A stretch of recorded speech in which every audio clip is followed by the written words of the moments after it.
Hi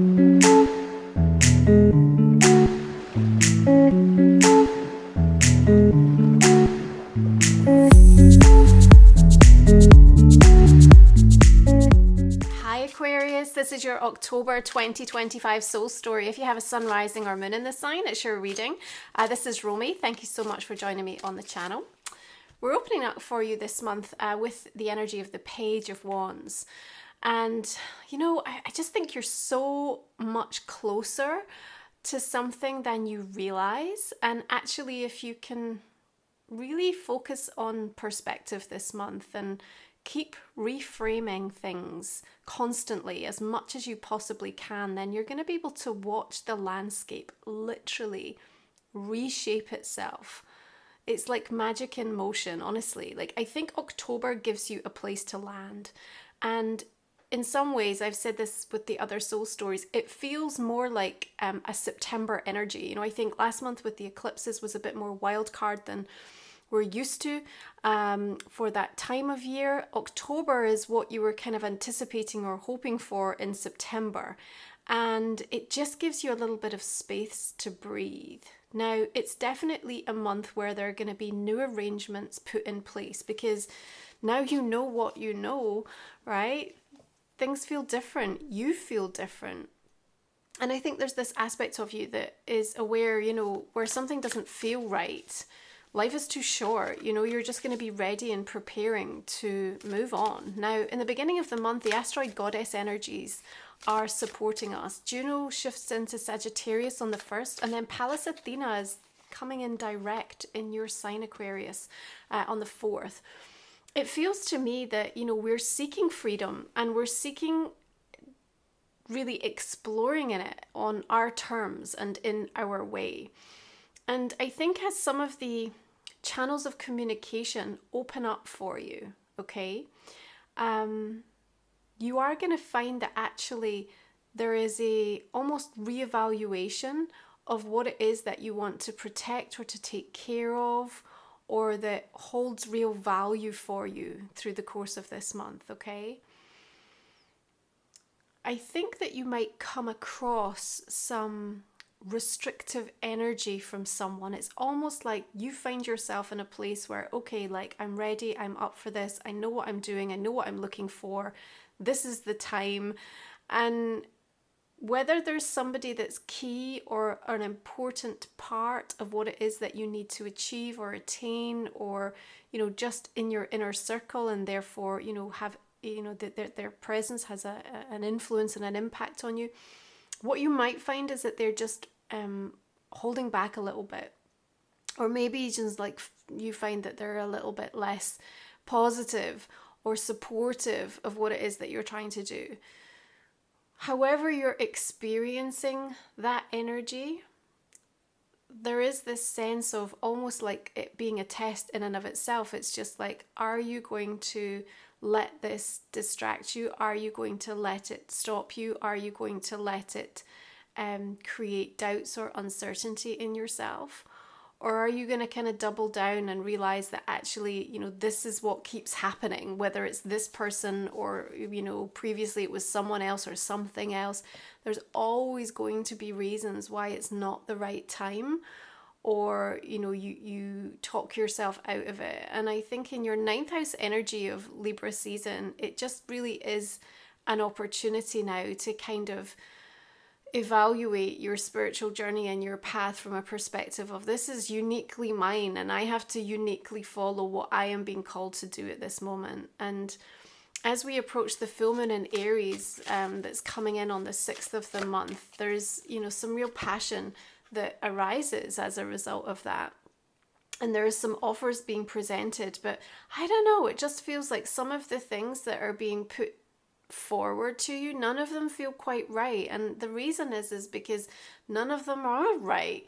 It actually seems to me that what you think you ought to be doing, or what you feel you want to be doing, is in fact the right thing. And so just don't be distracted. I think that's going to be a super important message for you around that full moon, okay?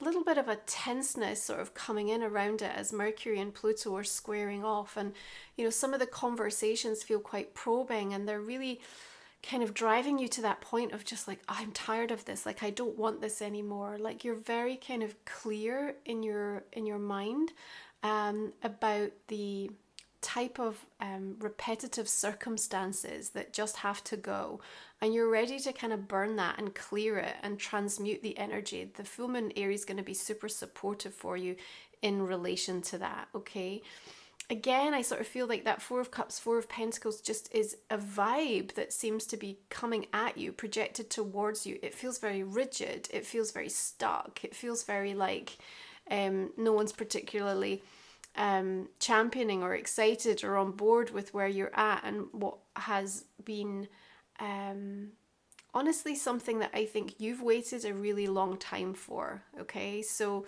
sometimes we just have to celebrate and be our own best supporter in that moment. Okay, once you come through that full moon energy, and from the 8th onwards, the energy shifts. Okay, and then it's almost like people wake up a little bit, and you know, we've got Venus and Jupiter coming together on the 8th, and then a whole run of Venusian energy actually as it shifts sign into Libra. On the 13th, Pluto stations direct, and then on the 14th, Venus is trining with Uranus and Pluto.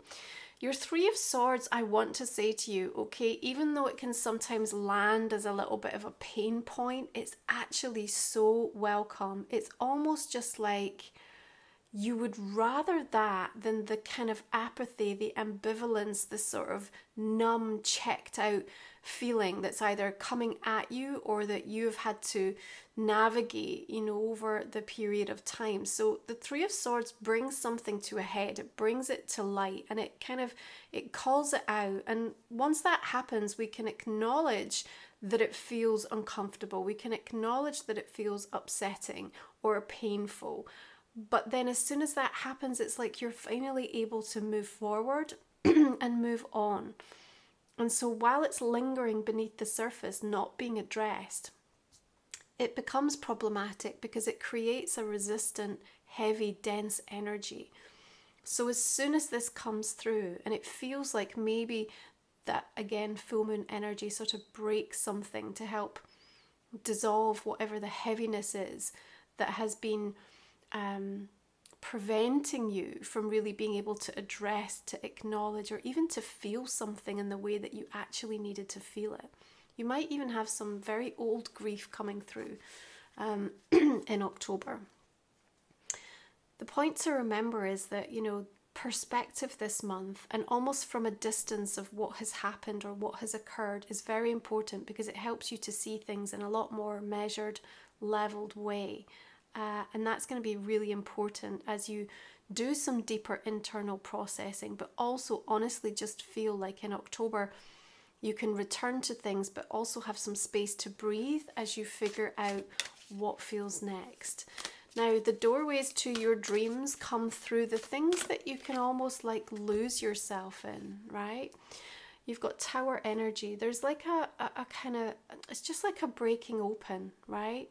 It's a breaking open. And honestly, like I feel the upset that comes as a result of this, it was already in the mail, like so to speak, you know? I'm not feeling that this is coming so unexpectedly to you. It's almost just like maybe even coming from the person or, you know, from the direction of what was feeling like it wasn't championing or on your side or particularly interested or really demonstrated any care or attention. And so maybe this is the realization. This is what I feel for you. There's the realization you've bottled up, you've ignored, you've almost tried to overcompensate in some way, shape or form. And here what we have is that moment that says, okay, I see it. I see it. I'm going to feel it. And then I'm going to allow it to be transformed. And transforming it is. And honestly, like through the mid-month and as we build up to what I feel is a really beautiful, powerful new moon in Libra arriving on the 21st, I think it's like, okay, almost a freedom that you feel, yeah, because you've finally been able to kind of let go of something that's weighed heavy on you. And so then the manifesting or the intention that you can bring about at that new moon feels more honest, right? It feels more honest than anything that you've really asked for or wanted or desired in a long time. Okay, that might sound a bit strange, but when the energy comes around, I think you'll appreciate and realize that, you know, because you're coming at a place of like kind of no more illusion here. It's just like, you know, what's really real and what really matters, what's really the priority here. But there's also some real beauty around that as well, because that Venusian energy is really trying to show you, do you know what? This is the time when you need to be bringing in close, drawing in toward you the things that make you feel good, the people that make you feel good. And maybe this month it's not about needing to do it all. It's just about, as you land and take things in and take stock, you plan and prioritize. You come into a place where you make sure that the environment around you is as good as it can be energetically, so that you feel good about what the next step is, what you're thinking about, what you're intending to take action on. Now, right after that new moon on the 22nd, Neptune shifting from Aries back into Pisces. It's in retrograde right now. And just like Saturn, it's asking you to finish something up.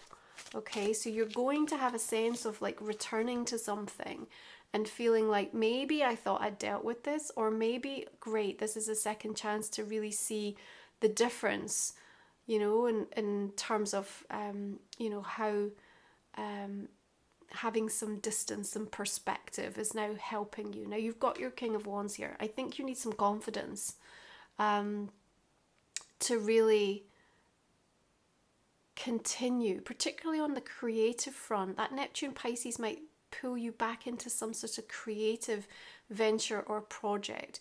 You might even want to go back and make refinements to improve upon or expand or embellish something. You know, the King of Wands is a risk taker. And honestly, like, I'm kind of looking at the way your month is tracking out, and I kind of see you at a point where you're like, well, what have I got to lose, actually? You know? And maybe the thing that I was sort of almost like most sort of nervous about happening, or fearful, or, you know, anxious about, has happened. And therefore, you know, it's okay, I'm still here. Like, the landscape changed. Actually, in some ways, I'm just glad this is finally kind of clearing the air or giving me some truth or some perspective. And so now it sort of puts you in that place where it's like, you know what, life is too short. And like I said, there is magic in motion this month. So your job in October is really about the degree to which you can reframe what is happening around you.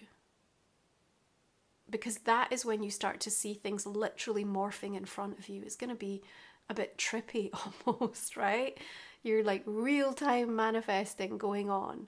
And remember, the veil is at its thinnest. You're getting help and support from beyond the veil right now. You also have to be very cognizant of your own energetic field this month, okay?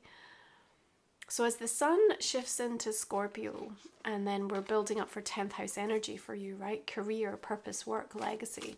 It's almost just like a lot of the realizations that you're having is helping to prepare you, again, to have more courage and confidence in terms of the steps that you're going to be taking in regards to that aspect of your life, okay? You're probing, you're going deeper and further than you ever have before in relation to something. And people are seeing it in you. They're recognizing it in you.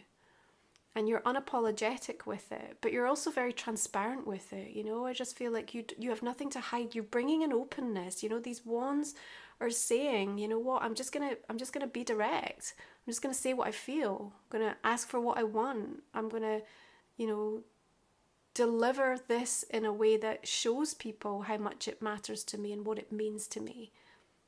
And people can't help but respond to that. Right? When you level with them, you know, regardless of how they're coming at you energetically, it has to transform the situation.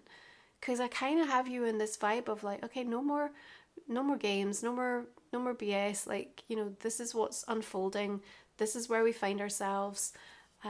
This is what matters, and I just want to get on and do it. I want to get on and focus on the things that feel good to me, and I'm not going to settle on anything that is wasting my time. So it's kind of quite a pragmatic, direct energy. And because we have this, again, perspective, because where we land at this point in the year, 10 months in, right? You've still got things that matter to you that you're working towards, but now you've got so much more information and experience and wisdom. So there is a need to kind of almost revision and rethink about things. And maybe you go even brighter and bolder and bigger. There's something about that King of Wands. Like I said, it's just like, well, you know, what have I got to lose? Or why not? You know, like, let's just go all in here. So I see your confidence actually rising as a result of how you approach and what your attitude is in regards to this month, okay? Now, if you're new to the channel, the last 3 cards we look at in the extended reading, you're going to find the link in the comment box below. I'm also going to look at a relationship and a personal question for you. Really appreciate if it's resonating, you're in a position to support the channel. It means a lot. It just helps me to keep showing up for the free readings, so thank you. We are just going to look at these cards and clarify, see where we're going to be taking that reading. 2 of Wands, 3 of Wands, like that a lot for you. If you're after a personal reading with me, you can find my website link below, romywiser.com. All my one-to-one services, as well as like all of the products, the signature titles that I've created, my deck, my book, my journal, along with links to my blog and the in-person healing retreat that I have happening in October, a year from now, on the island. So please come check it out. What about this tower? King of Swords, Page of Swords, okay. Choices and options coming through there. Another 3 of Swords showing up for you. Remember, it's going to be really clarifying for you, okay? I almost feel like you're saying, well, I'm just glad, like, I'm glad that I know now, or that I can kind of deal with this now, or move on from this now. I think you'll really appreciate the presence of that. Which I know might sound a bit strange, but honestly, I think so. Right, we are going to look at Life Soul Vision Oracle. How is it adding to this conversation? Energy conversation come through. Third eye energy, awakened vision, sacral energy, creative charge. The chakras are a reminder, especially this month. You've got to take care of your energetic field. Okay, be really aware, especially if you're connecting and doing any kind of energy work this month. The Sun, Queen of Water coming through. Earth, Medicine and Magic. Cast their spells. It's a strong energy line up here. Just feel that. There's a directness and a confidence to you in October. Bring it on. Okay. What do we have? A guardianship. We've got Draco constellation. Okay, we're going to leave it there. Thank you for being here. I appreciate you and your support of the channel. Please do join me on the extended, and I will see you again next month, Aquarius. Bye for now.